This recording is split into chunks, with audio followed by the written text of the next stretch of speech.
the producer of radio's outstanding theater of thrills, the master of mystery and adventure, William N. Robeson. The sixth commandment is short and explicit. Thou shalt not kill. Yet there are exceptions to the rule, regrettably beyond number. A man who kills is a murderer, or a hero, depending upon the circumstances. And circumstances alter cases, such as the circumstances of a people's struggle for freedom. We offer you a neat point of morality to ponder as we present Escape to Death, starring Mr. Francis Lederer. And now, Mr. Francis Lederer in Escape to Death, a tale well calculated to keep you in suspense.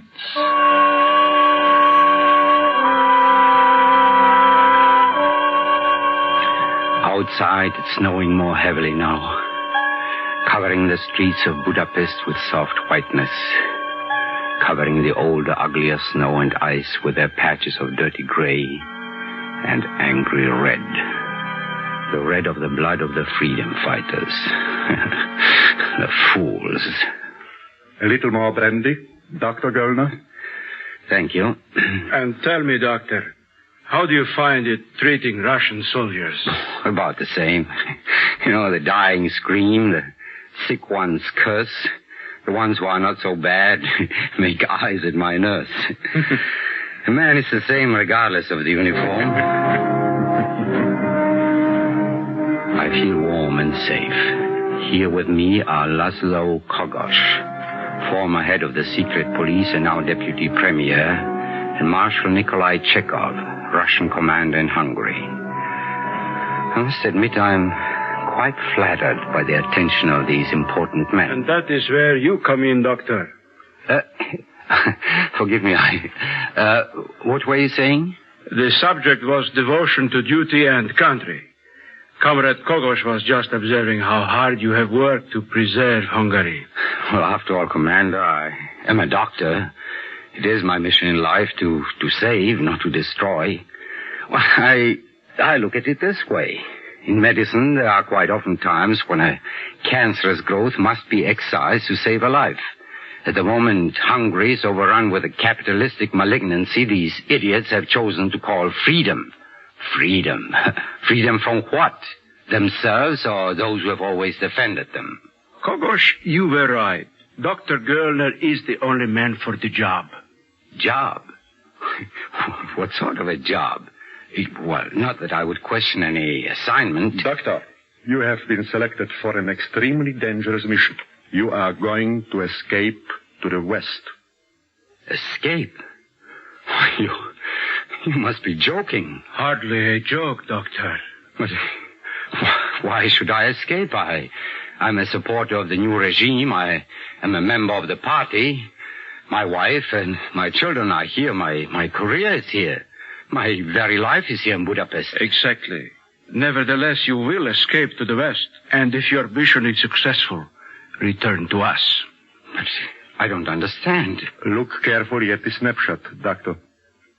Do you recognize this woman? Of course. This is Korina Zanova. I delivered her child a number of years ago. Wasn't she minister of something or other in Imre Nagy's cabinet? Indeed she was. Also, she has escaped us. But we know where she is. A refugee camp just outside Neustadt in Austria. About 25 kilometers from the border. And you want me to go after her? Correct. You were her doctor. She has a broken shoulder by the bullet of an idiot who could not shoot straight. What is more natural than for you to help her? But how can I? You will carry a special hypodermic needle that has been dipped in a powerful poison. Is there anything finer than an injection to soothe the nerves? Why, this is monstrous. Karina Zanova must not live to tell her story to the United Nations people. She's the only one who knows the truth about what has happened in Hungary. What she has to say is exactly what the West wants to hear. That will not do. But I'm a doctor. I'm not a secret agent. You are a secret agent now, Doctor. But there must be others better qualified. None more so than you. But what you suggest is murder. The elimination of an enemy of the state is an act of the highest heroism. Ideological nonsense. I can't do it. I'm a healer. I'm not a destroyer. You spoke a moment ago of your children, your wife. Yes, but what do they have to do with Say nothing of your career and your life. All of these can be brought to an abrupt and untimely end. Why, you wouldn't. You know better than that. Of course we would. Very well. What must I do? That's better. And now for the details. We have prepared a special pair of shoes. The right heel contains an MVD identification tag to show in case you are taken by my man. The left, the poison needles for the hypodermic. You will also have the Hungarian army password for the next 3 days. This should protect you in the event of an arrest. Well, how will I get across the border? A train leaves Budapest for Győr and Sopron at daybreak tomorrow. You will be on the train. Now look at this photograph. Study it well. This is Lajos Molnár. You must find him the moment you board the train. He's one of the freedom fighters' most daring border runners. 20 miles west of the city, the train will be stopped and searched by Russian soldiers. You must persuade Molnár to hide with you. Take him to the third coach from the engine, a car reserved for children. Once there, you will probably be safe. Is that clear? I suppose, Commander, but what is the reason for this little game? Simply this. Molnár has been over the border a dozen times that we know of. You will use him to get across safely. I see. Is that all? No. There is one more thing. You will earn the party's undying gratitude if you make this Herr Molnár's last trip across the border. Well, then you demand 2 murders. Dear doctor, not murders. 2 blows for the preservation of Hungary. Yeah. Yes, of course. Well, now, if you will excuse me, I shall try to get some sleep. By all means, Doctor. And pleasant dreams. There were no pleasant dreams that night. There was no sleep. There was no alternative. No escape. Before dawn, they came for me, took me to the secret police headquarters and gave me the shoes. Then they turned me loose with a group of political prisoners. At the West Station, I board a creaking train and wait until finally it lumbers out through the yards. Now begins the race with time. Desperately, I push through the cars, through corridors, crammed with standing people. Excuse me, please. Forgive me. I must get through here. Thank you. Do you mind, miss?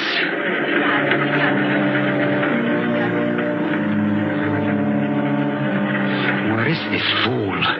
I push, I shove, I twist and turn through an endless crush of packed humanity. The click of wheels singing their song of urgency.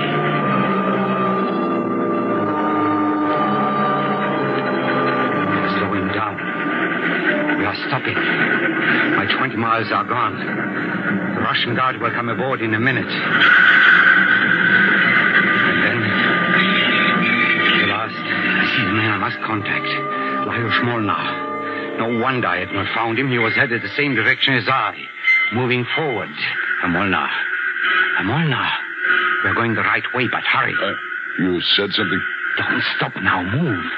The Russians will board at the rear. It is their custom. We must reach the coach for the children. Push. I will say one thing for this thick-chested, hard-eyed man. He wastes no time with foolish questions. With him leading, we soon reached the vestibule of the children's coach. Now, what is your plan? Sure of this. If there is trouble, I will shoot. You first. You are armed? Of course. Now listen to me.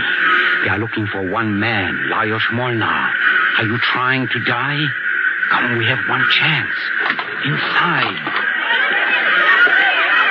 See, down the pile there, behind the knot of youngsters. Hurry. What are you doing?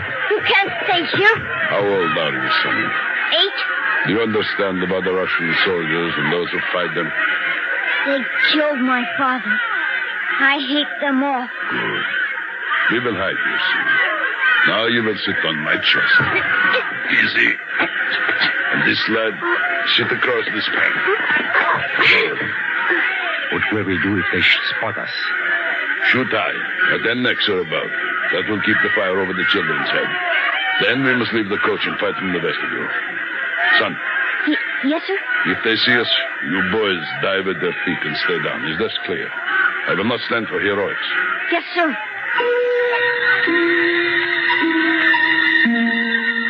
The long minutes drag into individual lifetimes. Chekhov and his MVD symbol are worthless. If they come one now, we'll shoot.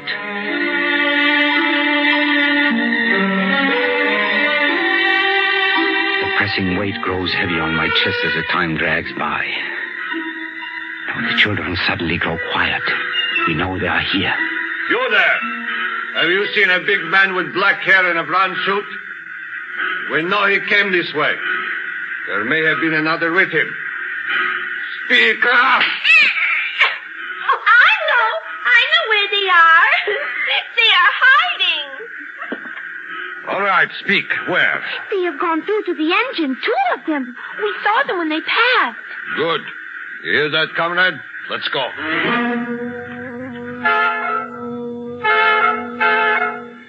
This was not the time to breathe freely. Not yet. This was the time to wait, with your heart in your throat.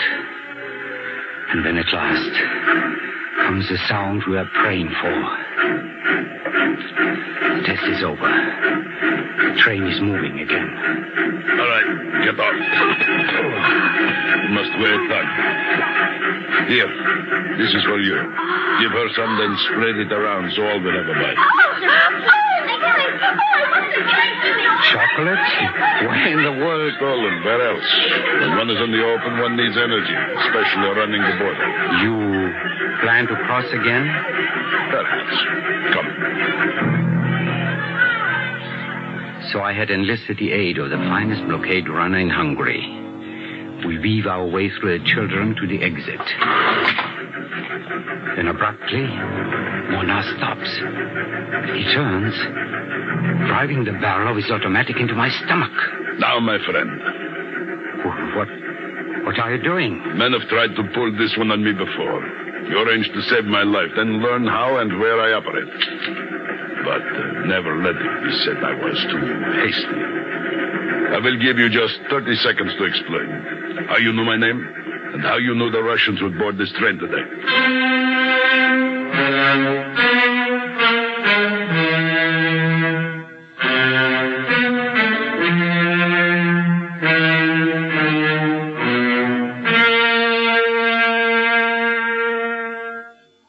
In a moment, we continue with Suspense.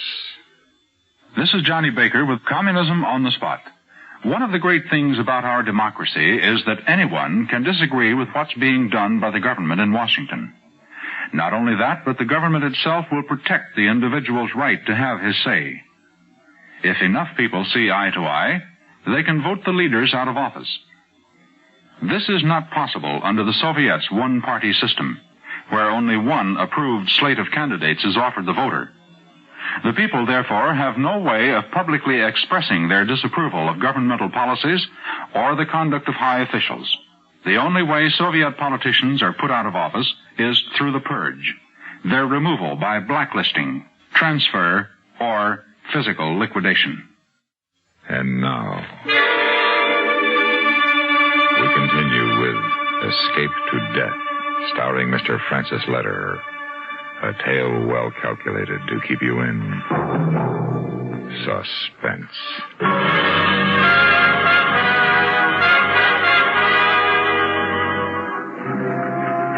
Is he bluffing, this huge man who has a reputation as the best blockade runner in Hungary? Or does he mean to press the trigger of the heavy automatic he has shoved into my middle? Your time is almost gone, my friend. Speak quickly. If you must kill me, you must, I suppose. Perhaps in your place, I might do the same. All right. Say your piece. I shoot not from pleasure, but necessity. I'm a doctor, Franz Gellner. Some time ago, I made the mistake of criticizing our emasculated premier in public. I was arrested and held for a month. This very morning, I was released. What has that to do with your knowing my name and that I would be on this train today? Well, last night, many patriots were executed. I was marched out with a Russian firing squad, but, well, for some reason, they did not shoot me. On the way back, two of the men were joking about how pleasant it would be when they could do that to Lajos Molnar. The other replied he would like to see your face when the westbound morning train was stopped. I see. Now the next question. How did you know what I looked like? Well, Doctor. Well, to be frank, I do not function well with the gun pressing against my lower abdomen.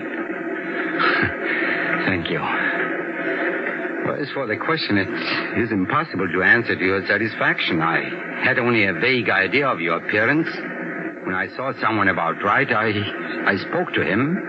Well, you were the only one who did not give me a blank stare. To be truthful, I'm still not sure. Are you the much-hated Molnar? A bit of chocolate, Doctor.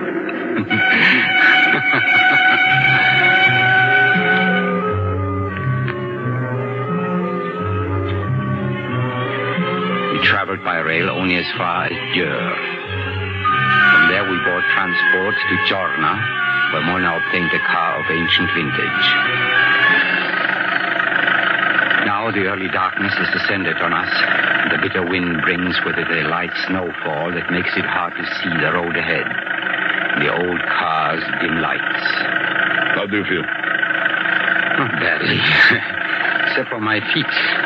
They are freezing. You sure you understand about this crossing? I think so, but you had better go over it again. We leave the car at the edge of the woods, a few miles from Boschok.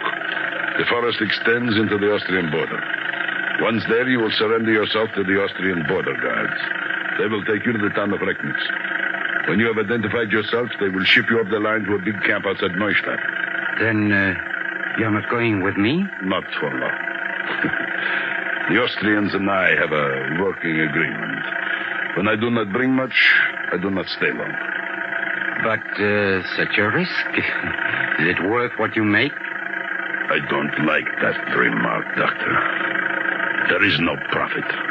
What I take across is information. For the world. For Hungary.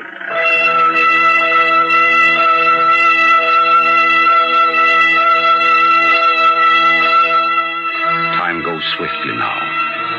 Eyes burn from straining to see Russian vehicles. Twice we turn off across country, driving without lights, to avoid oncoming Soviet trucks. Then we reach the wooded sector. We check our guns, leave the car, and begin the long, nerve-wracking walk to the border. Halt. Keep down.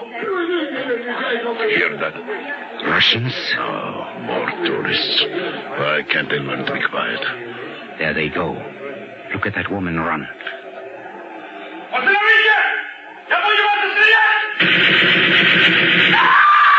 Hurry. Down this way while they are busy. It is a nightmare. Running this way, bent over. Makes me realize my age. Suddenly a foot catches me in the back and I go down my face against the hard ice. I roll over, gun ready. But Molnar is down on one knee facing away from me. Then I realize what had made him so fat. It wasn't all coat. There are two of them in Russian uniform. He gets both before they can fire. And we're up again, running.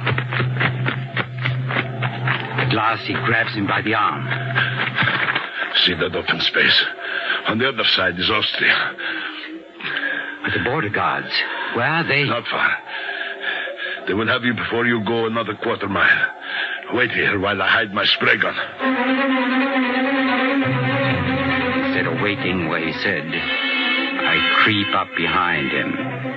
When he kneels beside a fallen tree to hide the Sten gun, I do it. It is easy. Too easy. This first murder. I'm running in zigzag pattern across the open snow into Austria. I don't get far before two men in foreign uniforms step out from behind the trees. Halt! Sprechen Sie Deutsch? Ja, natürlich. Gut, kommen Sie mit. The guards lead me over a trampled path in the snow to a long, low shack full of tourists. One or two of them are near hysteria, and all of their faces show the reaction of overexposure. Some sit shivering alone. Most huddle before the curved iron stove and try to dry their sopping feet. There are two men, however, who sit to one side and watch the arrivals. After a moment, one of them gets up and comes over to me.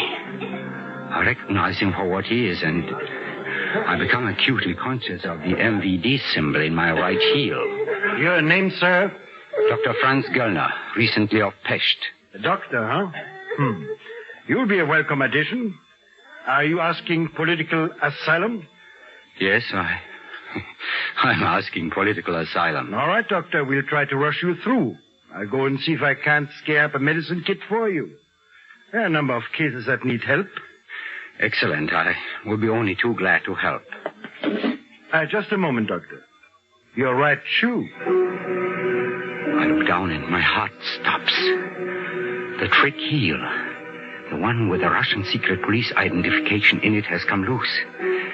Now, it is slid halfway off the heavy walking boot, its thickness protruding beyond the back of the shoe on its grooved track. A man could break his neck with a heel like that. Here, let me get my gun. I'll tap it back in place. There, all fixed. Isn't that better? Yes, much better.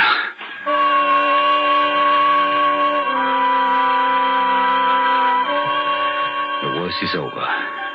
All that remains is to be patient until I can be moved up the highway to Neustadt.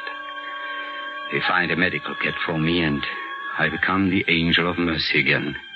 Repairing, mending, curing. But thinking only of my plans for Korina Zanova. Finally, the day arrives. All right. This is the relocation center at Neustadt. All families remain together. A single woman on the left, please. Excuse me, are you the Hungarian doctor they said would be with this group? Correct. Dr. Franz Göllner. At your service. You can't know how glad we are to see you. Come with me, please. Thank you. You may not realize this, doctor, but you have a number of friends here. People you have treated at some time or other. Yours must have been a very large practice. Oh, fair size, I suppose. Of course, obstetrics was my specialty, you understand. I imagine I do know quite a number of the women here. It's you, doctor. Incidentally, I don't suppose you've happened across a woman named Korina Zanova, have you? Both she and her child, let's see, Aya was her name. They were patients of mine. Are they here? Oh, now, isn't that a shame? I think they have just gone. The Americans are flying them to New York either today or tomorrow. But I will be glad to check for you. Meanwhile, please make yourself at home here in my quarters. Go in, wash up, while I see about Korina Zanova. I go into the washroom, but not to wash up. I flip off the heel of my left shoe, take out the poison needle, and attach it to a hypodermic from the medicine kit. And then I pace the colonel's quarters, waiting. It is too late for the plan to fail. She must still be here. She has to be. Well, doctor, you are in luck. Korina Zanova has not yet left. She is over in the clinic this moment. She was quite pleased to hear you had escaped. We go quickly across the compound to a large building and in through a crowded entryway. Finally, we reach an inner room. And there we are. Just the Austrian colonel, myself, and Corina Zanova. Dr. Kernan, how very nice. Almost 7 years since little Aya. You should see her. She's here somewhere. She still remembers you well. Well, you two will excuse me, huh? Don't keep her too long, Doctor. The plane leaves in an hour. No, of course not. Now the final moment has arrived. And I'm nervous for the first time. The long hunt is over. I put the bag down. I open it, trying to keep my fingers from trembling as I remove the deadly needle. Well, Doctor, is it not a blessing for us being here, away from the twisted minds and the warped thinking at home? Huh? Oh, yes. Yes, indeed. Tell me, Corina, how has that shoulder been treating you? Oh, about like any broken shoulder, I guess. To you as my doctor, I admit, it does hurt, especially at night. I thought so. Well, roll up your sleeve. I'll give you a little shot, a new tranquilizing drug, to make you feel better on the plane. All right, Doctor. Thank you. Mommy, I heard... Oh, there he is, Doctor! Do you not know never to touch anyone when they have a needle in their hand? Now you have made the doctor stab himself. Oh, I'm sorry, Mommy. Will it hurt? Mommy, he looks so funny. What is it, Doctor? What's the matter?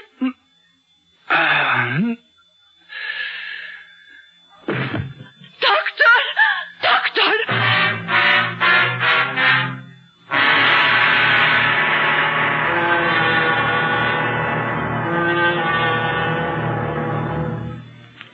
Suspense, in which Mr. Francis Lederer starred in William N. Robeson's production of Escape to Death by E. Scott Floor. Listen. Listen again next week when we bring you another tale well calculated to keep you in suspense. Supporting Mr. Lederer in Escape to Death were Norma Jean Nilsson, Margie List, Charles Radilek, Jack Crucian, Dick Beals, Fritz Feld, Paul Dubov, and Ted DeCorsia. Suspense. You've been listening to the OTR Gold Network. Find more classic radio at otrgold.com.